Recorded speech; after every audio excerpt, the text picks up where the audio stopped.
नमस्कार, मैं हूं संदीप चौधरी। जैसे जैसे बिहार विधानसभा चुनाव की तारीख नजदीक आ रही है, वैसे वैसे बिहार की सियासी गर्मी भी बढ़ती जा रही है। और हैरानी की बात तो यह है कि विकास और सुशासन के मुद्दे पर चुनाव लड़ने का दावा करने वाली पार्टियां अब उनका एजेंडा बदल रहा है। विकास की जगह जाति हावी होने लगी है, उसकी बात होने लगी है। हालांकि इसके लिए संघ प्रमुख मोहन भागवत का आरक्षण की समीक्षा वाला बयान भी काफी हद तक जिम्मेदार है, क्योंकि उसी के बाद से बिहार में जाति की राजनीति ने रफ्तार पकड़ ली।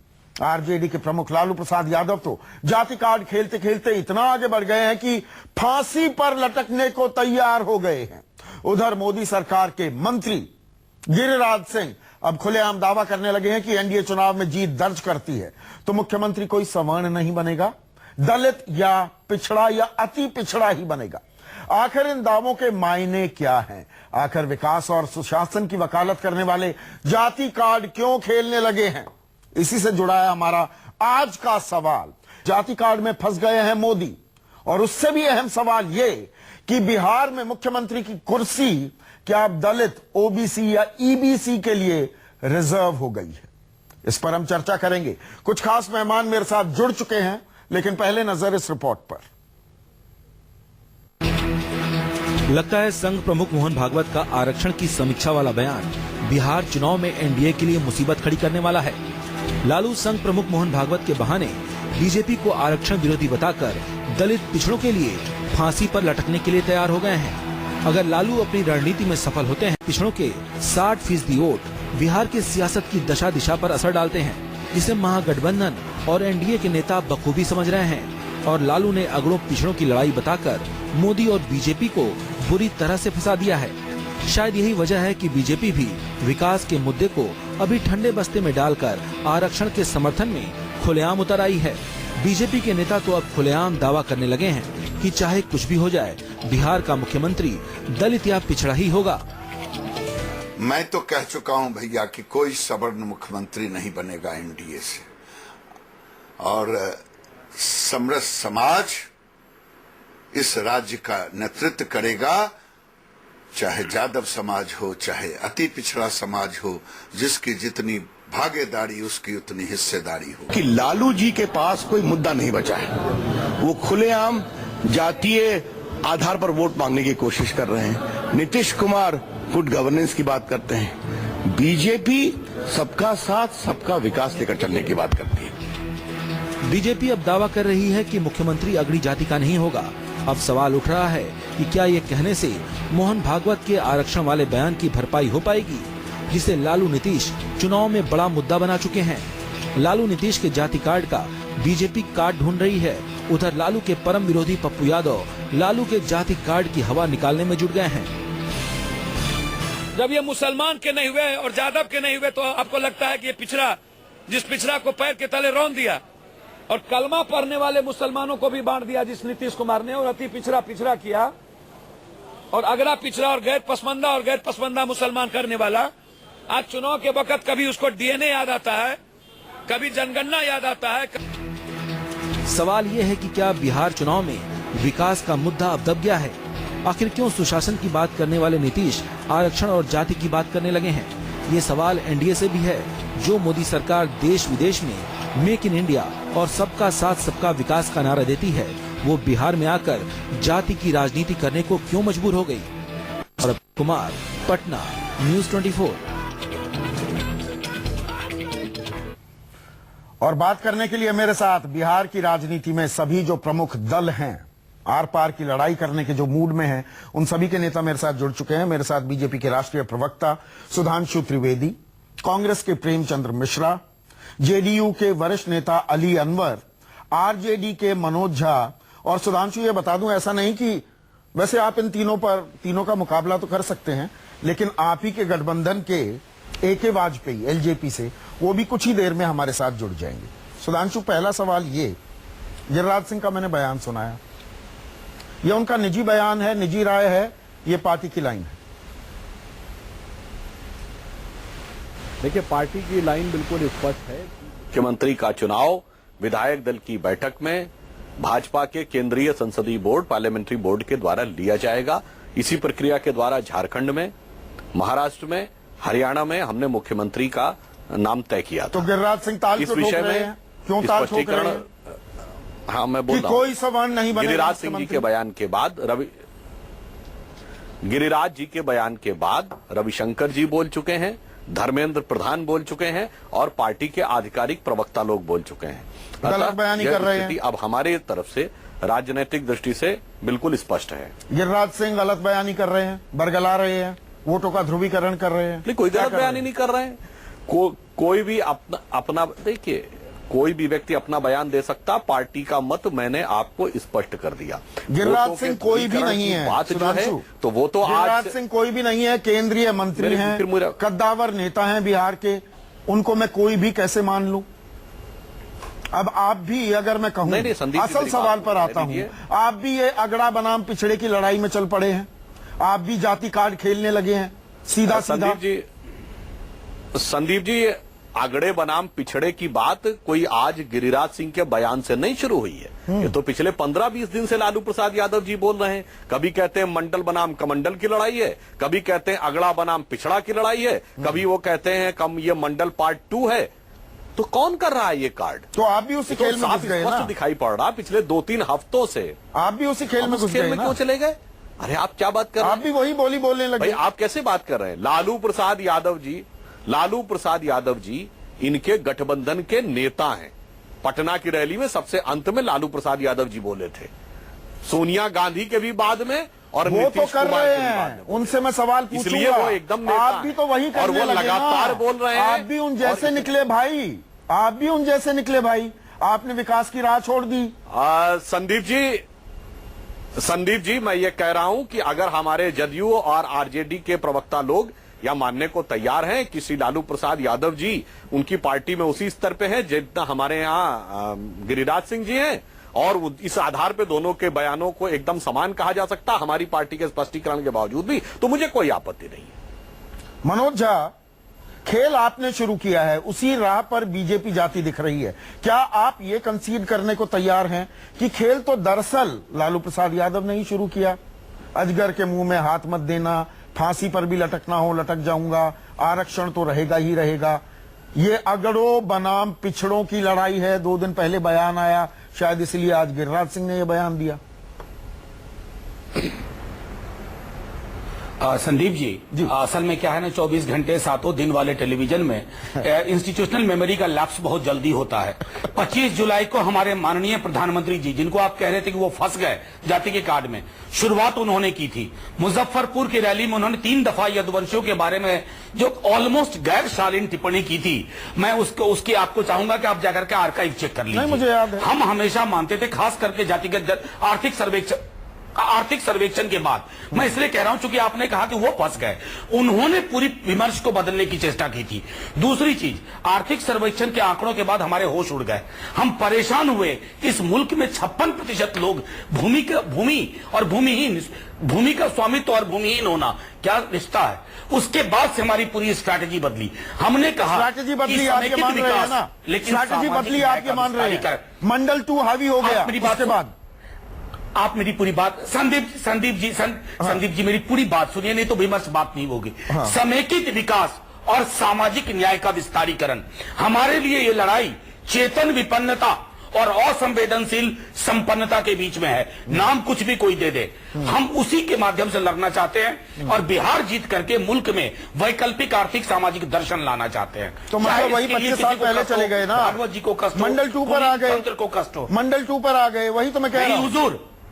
मंडल 2 25 साल बाद के सवालों को हल करने निकला है कि इस मुल्क में शिक्षा, स्वास्थ्य, रोजगार, जिसमें 15 साल लालू प्रसाद यादव आपकी पार्टी ने राज किया, 15 साल आपने राज किया, 10 साल आप ही के अब नए नए सहयोगी, पुराने दोस्त भी थे, अब ताजा सहयोगी बने हैं, नीतीश कुमार ने राज किया। 1000 साल के उत्पीड़न के लिए 25 साल में कोई कैप्सूल मत ढूंढिए, वक्त लगेगा और इस मुल्क को भी तैयार होना होगा। नहीं तो असमानता के समुद्र में समृद्धि के 2-4 टापू बनाएंगे ना, तो हर जगह हार्दिक पटेल पैदा करेंगे आप। तो मुद्दा विकास का गौण हो गया है। अली अनवर बाबू, अब बोल दीजिए ईमानदारी से, आप बेबाकी से राय रखते हैं। विकास गया तेल लेने, विकास हो गया है गौण। जाति हो गई है हावी। ये कड़वी घुट्टी है बिहार की, मुगली घुट्टी 555 ना पिलाइएगा मुझे। आज बोल ही दीजिए अली अनवर साहब। चौधरी साहब, देखिए, बीजेपी की विडंबना ये है, बीजेपी की विडंबना ये है कि उसका मुख्यमंत्री किस राज्य का कौन होगा, प्रधानमंत्री कौन होगा, उस पार्टी का अध्यक्ष कौन होगा, ये ऐसी बदनसीब पार्टी है कि खुद नहीं तय करती है। विडंबना शब्द का आपने इस्तेमाल कर दिया, आपने बदनसीबी का इस्तेमाल कर दिया शब्द। आपको तो, आपकी तो याददाश्त सुन लीजिए पूरी बात, तजुर्बा ज्यादा है अली अनवर साहब। 2010 में जब जबरदस्त आपने जीत हासिल की थी, नीतीश कुमार ने बिल्कुल मतलब परखच्चे उड़ा दिए थे विपक्ष के, तब जीत के बाद सबसे बड़ा बयान जो आया था कि एक आखिरी लड़ाई और लड़नी है, वो है जाति के खिलाफ। आज आप सुशासन की बात ना करके जाति जाति जाति कर रहे हैं सर। चौधरी साहब, हमारी बात पूरी हो जाने दीजिए आप। फिर मैं कह रहा था कि ये गिरिराज बाबू के बयान में कुछ नहीं रखा है। मैं आपको याद दिलाता हूं, कुछ दिन पहले लखनऊ में अमित शाह जी भी थे और आरएसएस के बड़े नेताओं की एक बैठक हुई सर, थी। उनका विश्लेषण उनको करने दीजिए। माफी से मैं टोक रहा हूं, फिर से उनका विश्लेषण उन्हें करने दीजिए। मुझे ये बताइए, सुशासन की बात करने वाले, विकास की बात करने वाले नीतीश कुमार, आप बदनसीब आपने शब्द जो इस्तेमाल किया था, ये उनकी बदनसीबी हो गई क्या? राजनीतिक अस्तित्व बनाए रखने के लिए अब उन्हें मंडल की राह पकड़नी पड़ रही है। सवाल ये है। झा जी उसका जवाब दे चुके हैं। हाँ। मनोज झा जी, उसको मैं दोहराना नहीं चाहता हूं। मैं आगे की बात बता रहा हूं, आपसे पूछ रहा हूं, लालू के कॉन्टेक्स्ट में नहीं। उसी को मैं आ रहा हूं। हाँ। उसी को आ रहा हूं। गिरिराज बाबू के बयान पर ये बात शुरू हुई है, तो वहां जरा पहुंच जाने दीजिए हमको। तो आरएसएस का एक इंटरनल सर्वे हुआ जिसमें बताया गया कि मोदी जी पूरी टीम को साथ ले चल के नहीं चल सकते। जूनियर मोदी, सुशील मोदी जी, और उनके खिलाफ पार्टी का रैंक एंड फाइल है। और उसमें बात खबर थी कि सीपी ठाकुर और गिरिराज सिंह सबसे ज्यादा पॉपुलर हैं।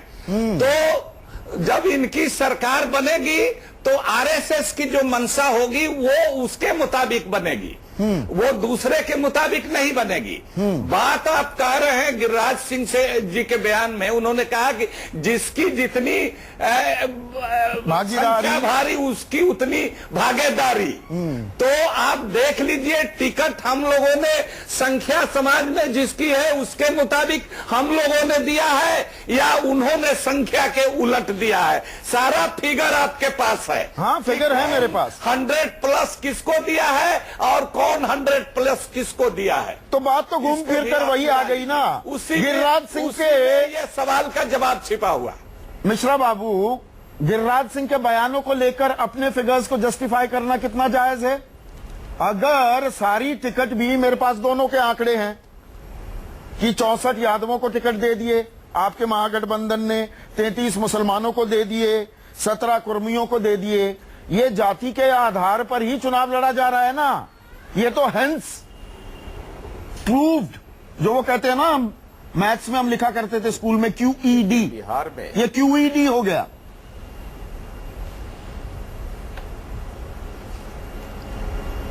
देखिए, बिहार में चुनाव के वक्त इस तरह की बातें होती हैं और प्रायः सभी पॉलिटिकल पार्टियां सामाजिक स्थिति को देख के जो सोशल इक्वेशन है उसे बनाने का प्रयास करती है। तो मैं समझता हूं कि आज बीजेपी ने जो सबसे पहले आरंभ किया था, इन बातों को उल्लेख किया था, प्रधानमंत्री जी ओबीसी से आते हैं, पहला बार ओबीसी बना और क्या बना, ये सारा कुछ वहां से स्टार्ट हुआ है।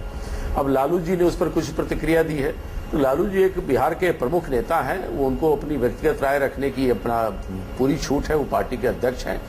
जहां तक कांग्रेस का सवाल है, मैं स्पष्ट कर दूं, हम सभी जाति और धर्म को साथ लेकर चलने में विश्वास करते हैं और हमने कभी भी किसी जाति या धर्म के आधार पर चुनाव नहीं लड़ा। महागठबंधन के आप हिस्सा हैं प्रेमचंद मिश्रा जी, तो मैं समझता हूं प्रेमचंद मिश्रा जी, जिस महागठबंधन के आप हिस्सा हैं, वो महागठबंधन क्या जातिगत कार्ड नहीं खेल रहा है?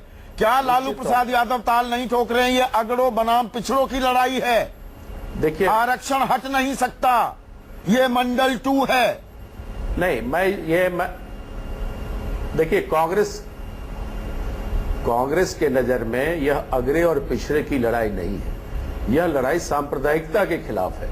और हमारा कमिटमेंट है कि हम विकास के लिए नीतीश कुमार जैसे एक प्रगतिशील मुख्यमंत्री को सामने रखते हैं। प्रगतिशील की बात कहां रह जाती है? प्रगति, विकास, सुशासन, ये मुद्दे कहां चर्चा में है सर?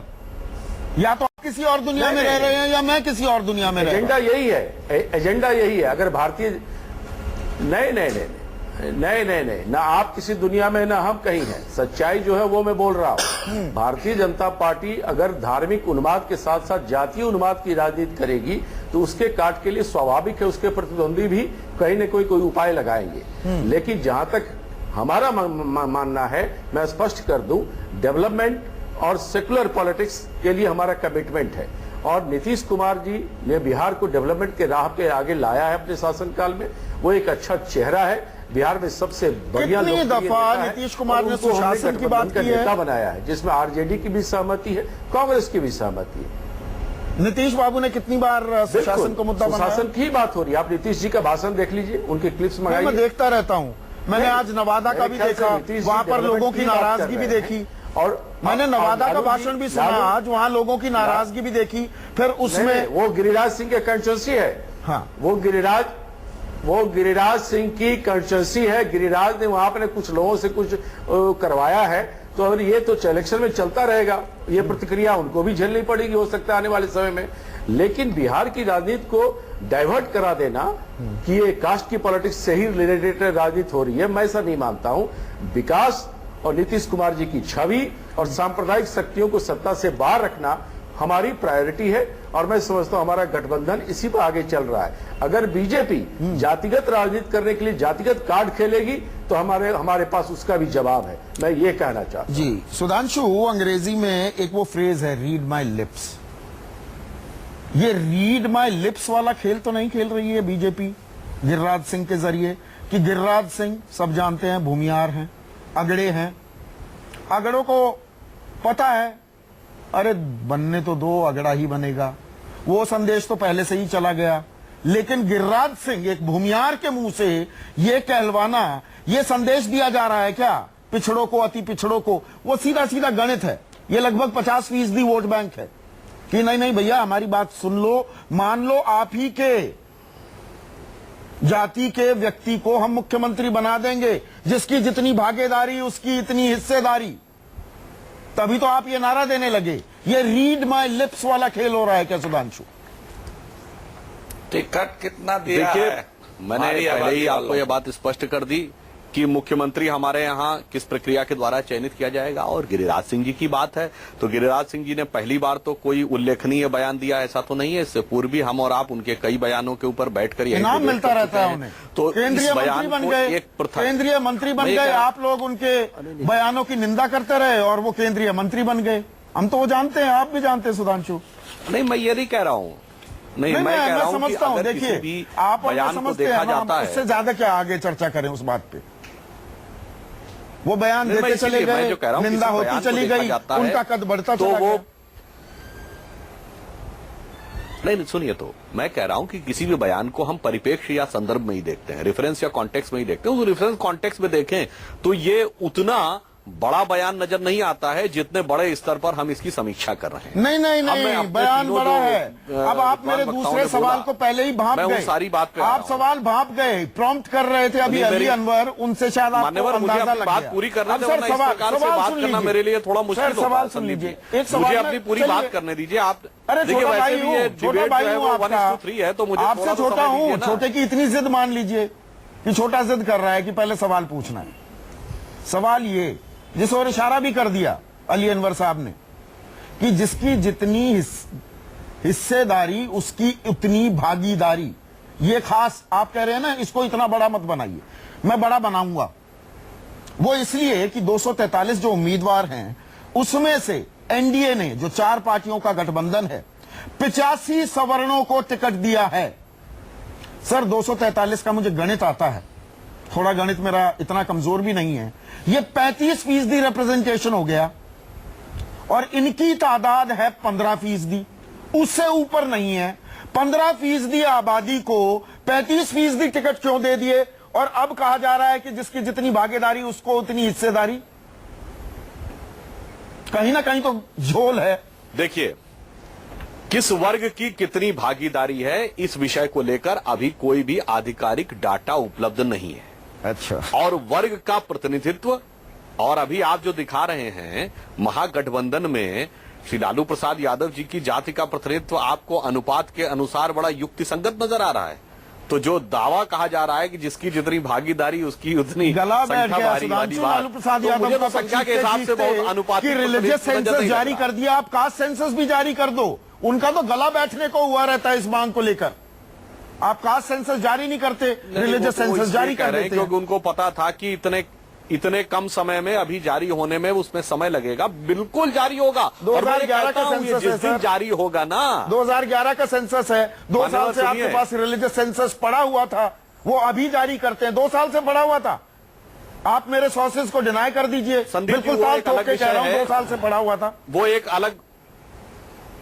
अब संदीप जी, थोड़ी देर अगर मुझे निर्बाध कुछ बोलने का मौका मिल जाए तो मैं बता दूं, वरना विषयांतर हो रहा है। पहले मैं सेंसस पर ही बता देता हूं 2 लाइनों में। हाँ। क्योंकि वहां जातियों के बारे में जिस प्रकार के आंकड़े आए हैं राज्यों से लेकर केंद्र तक, उनका सुनिश्चितीकरण कि ये इस जाति के ही हैं, उसमें एक लंबी प्रक्रिया लग रही है और बहुत से लोगों ने जातियां बड़ा अस्पष्ट रूप से लिखी हुई हैं। हाँ। इस कारण से उस पर समय लग रहा है। जिस दिन ये आंकड़ा सामने आया, हाँ। ये जो दलित और पिछड़ों की जाति की राजनीति करने वाले कह रहे हैं ना, सबसे बड़ी चुनौती इन्हीं के लिए आएगी। चलिए, इस चुनौती पर भी मैं सवाल पूछूंगा।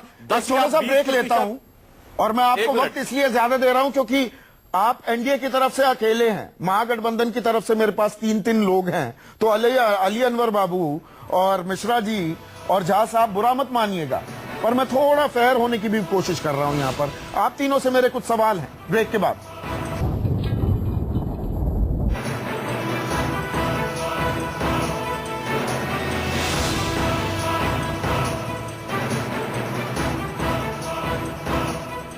आप देख रहे हैं सबसे बड़ा सवाल, बात बिहार विधानसभा चुनाव की हो रही है। अगड़ा बनाम पिछड़ा से क्या अब ये लड़ाई पिछड़ा बनाम पिछड़ा, ये तेरा पिछड़ा ये मेरा पिछड़ा, इस कार्ड पर आकर भी अटक गई है क्या? अब गिरिराज सिंह केंद्रीय मंत्री हैं, बीजेपी के वरिष्ठ नेता हैं बिहार से, वो कह रहे हैं कि कोई अगड़ा नहीं बनेगा मुख्यमंत्री अगर एनडीए की सरकार बनती है तो।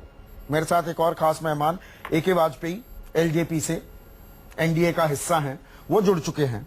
वाजपेयी साहब, मुझे ये बताइए, मुझे ये अभी तक समझ नहीं आ रहा है कि जो गिरिराज सिंह पिछले साल, और गिरिराज सिंह ही क्यों, अश्वनी चौबे भी जोड़ दूं, सीपी ठाकुर भी जोड़ दूं, और अगर मैं गलत कह रहा हूं तो आप कहिए कि मैं गलत बयानी कर रहा हूं। इन्होंने गला फाड़ फाड़ कर कहा था कि रामविलास पासवान को क्यों लाया जा रहा है, हमें क्या जरूरत रामविलास पासवान की। ऐतराज, भारी भरकम ऐतराज दर्ज कराया था। आज वही खैरख्वाह हो रहे हैं दलितों के, पिछड़ों के, अति पिछड़ों के। ये बात मुझे हजम नहीं हो रही।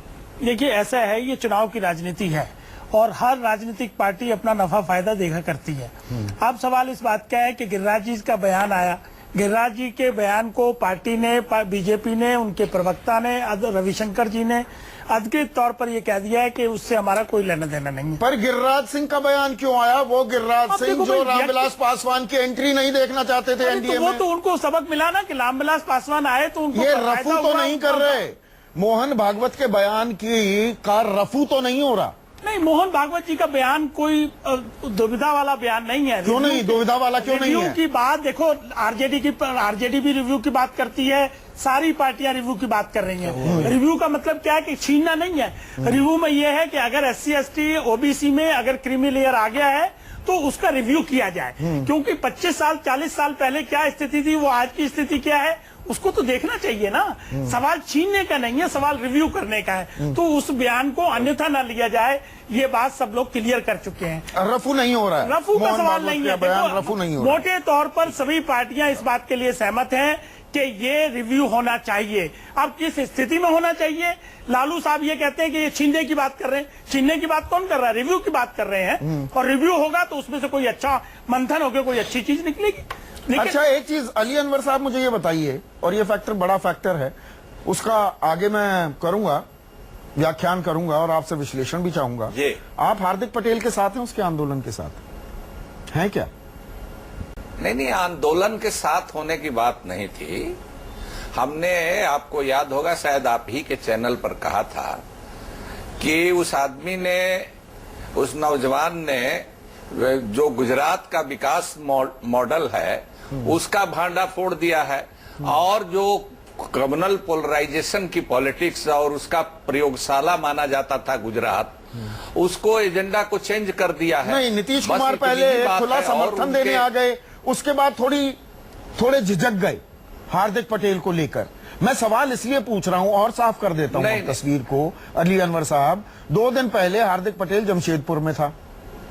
वहां उसने कहा कि नीतीश कुमार तो बहुत कमाल के मुख्यमंत्री हैं और वो तो हमारे ही समुदाय के हैं, मैं उनका समर्थन करूंगा। आप उस समर्थन का स्वागत करते हैं क्या? चौधरी साहब, देश दुनिया में नीतीश कुमार ने जो गुड गवर्नेंस और जो विकास किया उसकी चर्चा हुई और आपके बाजू में बैठे हुए हैं बीजेपी के प्रवक्ता, सबसे मुखर और सबसे तेज तर्रार प्रवक्ता त्रिवेदी साहब, ये सब लोग नीतीश कुमार जी की प्रशंसा करते रहे हैं। तो उनकी शालीनता, उनकी विनम्रता, उनका टैलेंट, इसका लोहा तो पूरी दुनिया मानती है।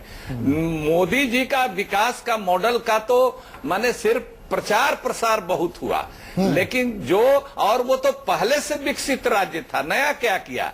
हमारा राज्य तो ब्रिटिश पीरियड से हमारा राज्य पिछड़ा हुआ है और हमारे पास और कुछ तो है नहीं हमारी आबादी के सिवाय, हमारी जमीन के सिवाय न कोई कल कारखाना है, न माइंस मिनरल्स है, न कुछ है, और सारा चीज हमारा कमर तोड़ दी अंग्रेजों से लेकर के इतने दिन के बाद, चाहे वो कोई सरकार रही हो। तो अब ये नीतीश जी ने उसको एक रास्ते पर, विकास के रास्ते पर लाया, तो इसकी प्रशंसा वो हार्दिक पटेल क्या पूरी दुनिया करती है। बिहार के पास है क्या? बिहार के पास क्या सिर्फ जात है? या ये ज्यादा तीखा, ज्यादा नकारात्मक सवाल हो जाएगा प्रेमचंद्र मिश्रा?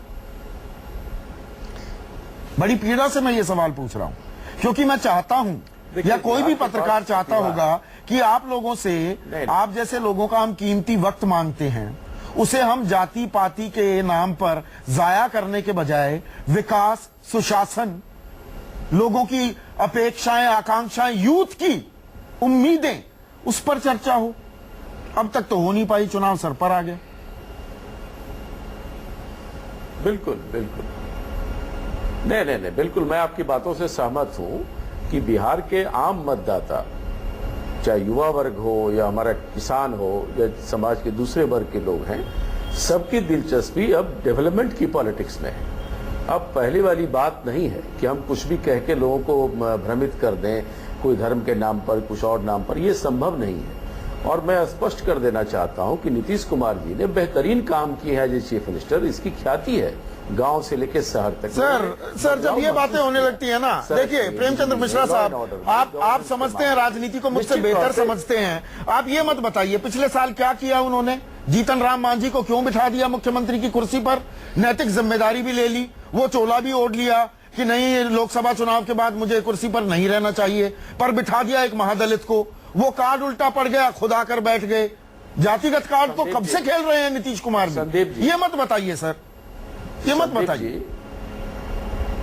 संदीप जी कई राजनीतिक फैसलों के राजनीतिक कारण होते हैं और कई पार्टियां समय समय पर इस तरह के निर्णय लेती रही हैं। तो ये कोई अचरज वाला काम नहीं था, लेकिन जब देखा कि वो प्रयोग सफल नहीं हो रहा है, वो प्रयोग जनता के आकांक्षाओं के अनुरूप नहीं हो रहा है, तो उन्होंने अपने आप को फिर ड्राइविंग सीट पे लाया और चीजों को संभाला। और चूंकि आज प्रूफ हो गया कि मांझी जी बीजेपी के साथ चले गए, कहीं न कहीं उनका हॉबनॉब तो चल ही रहा था। तो तमाम ऐसे फैसले पार्टी के अंदर राजनीतिक दल लेते हैं जिनके राजनीतिक कारण। आप बताइए प्रेमचंद्र मिश्रा साहब, ये जो डबल गेम हो रहा है ना, माफी से मैं ऐसे बीजेपी शब्द इस्तेमाल कर रहा हूं। अब गिरिराज, मैं आप सब लोगों का सम्मान करता हूं, पर मैं आपके साथ इतनी लिबर्टी भी ले सकता हूं, ऐसे तीखे शब्द इस्तेमाल कर सकता हूं। जो ये डबल गेम चल रहा है ना, कि एक तरफ विकास की बातें भी, वो झुंझुना भी बजाते रहो, पर सारी गोटियां जात के आसपास इर्द गिर्द सेट करते रहो। ये पब्लिक है सर, सब जानती है। पब्लिक को कब तक भरमाएंगे सर? देखिए बिहार के सामाजिक संरचना को समझने वाला हर व्यक्ति को ये सामान्य गतिविधि लग रही है। बिहार के चुनाव में इस तरह की बातें होती हैं। बिहार के चुनाव में सामाजिक इक्वेशन बनाए जाते हैं, वो ठीक है, सभी पार्टियां करती हैं, वो बनाइए, पर वो फेहरिस्त में, वो एजेंडे में सबसे ऊपर का सवाल है, वही एजेंडा बन जाए। देखिए नहीं, भाषण का विषय कुछ और होता है, एजेंडा कुछ और होता है। देखिए भाषण के क्रम में कई नेता बहुत कुछ बोल जाते हैं, लेकिन उसका यह मतलब नहीं कि वो हमारा घोषणा पत्र है, इसका यह मतलब नहीं कि हमारा एजेंडा है। कांग्रेस ने इस देश में दलितों को, वंचित समाज को अधिकार संपन्न किया। हमने पिछड़ों को आरक्षण दिया, हमने दलित आदिवासियों को आरक्षण दिया है, ये काम हमारा है। लेकिन हम अपर कास्ट में अगर कोई वंचित वर्ग है, हम उसको भी आगे लाना चाहते हैं। हम सबको साथ लेकर चले हुए विश्वास करते हैं। मित्तल, पर मुझे ये समझाइए की खूबी है कि हमारा मिश्रा जी, मैंने आपको वक्त दिया, नीतियां स्पष्ट है। और बीजेपी किसके लिए वोट मांग रही है? बीजेपी का कौन चेहरा है? बीजेपी किसके लिए वोट मांग रही है? आप विकास कह रहे हैं, विकास के लिए वोट मांग रहे हैं। उधर जातिगत कार्ड भी खेला जा रहा है। मुझे ये बताइए सुधांशु त्रिवेदी, दरअसल ये मोहन भागवत जी ने जो आरक्षण के आधार की समीक्षा की बात कह दी, और वो बयान मेरे पास अभी भी है। अगर आप लाइनों को लेकर वाद विवाद करना चाहते हैं, मैं उसके लिए भी तैयार हूं। हम पहले भी कर चुके हैं, तो आप भी जानते हैं और मैं भी जानता हूं कि उसके मायने क्या थे। दरअसल वो और ये हार्दिक पटेल फैक्टर, हार्दिक पटेल ने आपका चुनावी एजेंडा गड़बड़ा दिया क्या? मैं नाम नहीं लूंगा, आप भी जानते हैं। देखिए मैं सुधांशु जी एक बात और जोड़ देता हूं, नाम नहीं लूंगा, आप भी जानते हैं, मैं भी जानता हूं, मैं भी थोड़ा नेताओं से मिलता हूं। एक सेंस ऑफ डिसअपॉइंटमेंट है, निराशा है कि अच्छा भला चुनाव चल रहा था, विकास के एजेंडे पर चल रहा था, युवा उत्साहित थे, हमारी ओर आकर्षित हो रहे थे। हमने अपना खामखा ये खेल बिगाड़ दिया, ये जात पात की बात करने लगे, आरक्षण की बात करने लगे, अब इसमें हम फंस गए हैं और ये हार्दिक पटेल न जाने कहां से आ गया। आपको समझ नहीं आ रहा, करें तो क्या करें? संदीप जी, हार्दिक पटेल के संदर्भ में कौन फंसा हुआ महसूस कर रहा है? अभी आपने स्वयं बोला कि नीतीश कुमार जी ने उनका स्वागत किया, फिर जिसे कहते थे नहीं क्रिकेट की भाषा में, फिर एन वक्त पे अपने कदम वापस खींच लिए क्रीज में। हाँ। और शरद यादव जी ने विरोध कर दिया था। हाँ। तो विरोधाभास, अंतर्द्वंद कहां पर है और किन कारणों से किया, उसकी मैं विवेचना नहीं करना चाहता।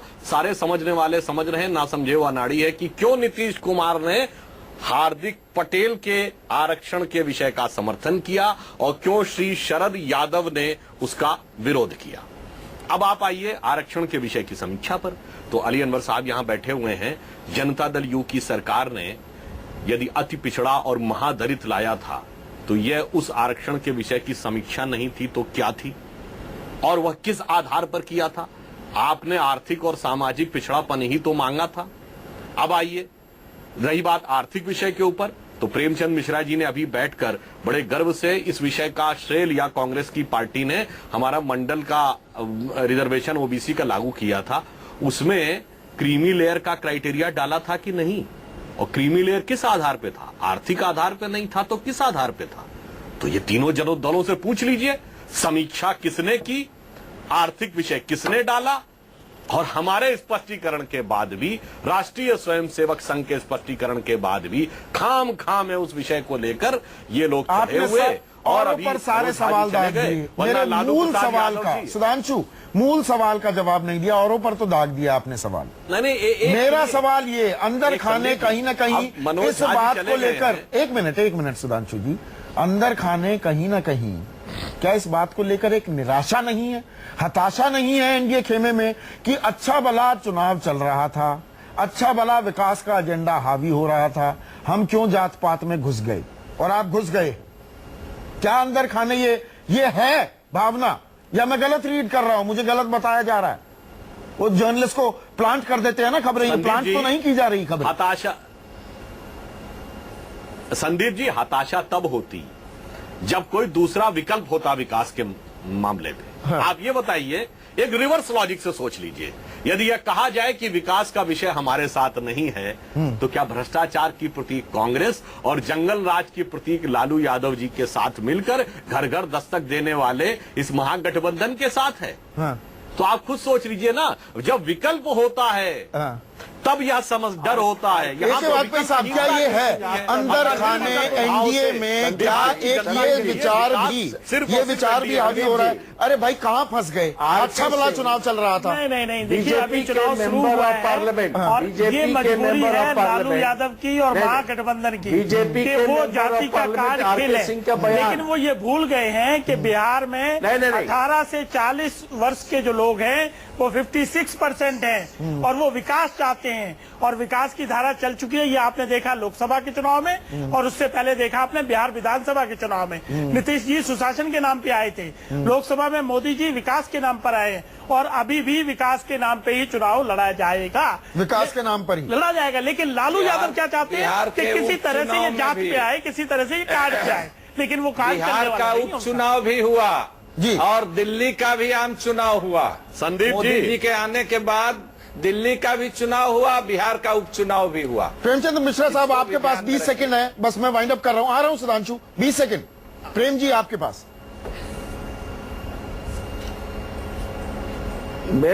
मेरा स्पष्ट मानना है कि बिहार में बीजेपी चूंकि एक हैबिचुअल डिफेक्टर्स की पार्टी बन गई है और डिस्परेट गेम, एक बदला लेने की प्रवृत्ति दिखती है नरेंद्र मोदी जी की कि नीतीश कुमार को हराओ। इसके लिए वो कुछ भी करने को तैयार है।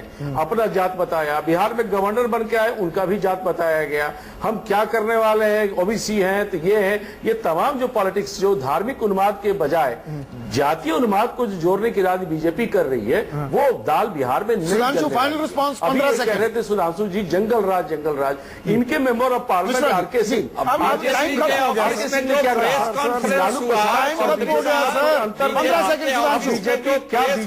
बीजेपी बीजेपी को मॉरल राइट है, आप बीजेपी को मॉरल राइट है की बात, बीजेपी को मॉरल राइट है कि लालू प्रसाद का नाम भड़काने की, बीजेपी को कोई मॉरल राइट नहीं है कि लालू प्रसाद। ये दुनाली बंदूक चल पड़ी है सुधांशु आज, ये दुनाली बंदूक चल पड़ी। मैं आपको रिस्पॉन्स के लिए वक्त देना चाहता था, वक्त खत्म हो गया है, लेकिन अभी चुनाव तो शुरू भी नहीं हुए सुधांशु, किसी और दिन मौका सही। आज के लिए लास्ट कमेंट नहीं दे पाया तो आप मुझे क्षमा कर देंगे। प्रेमचंद्र मिश्रा साहब आपका, अली अनवर साहब एज ऑलवेज ने कहा है कि लालू और बीजेपी। सर टाइम खत्म हो गया, क्यों मेरे प्रोड्यूसर से मुझे गालियां पड़वा रहे हैं सर, कमर्शियल्स भी चलाने होते हैं हमें। और AK वाजपेयी साहब, आप सभी का बहुत बहुत शुक्रिया।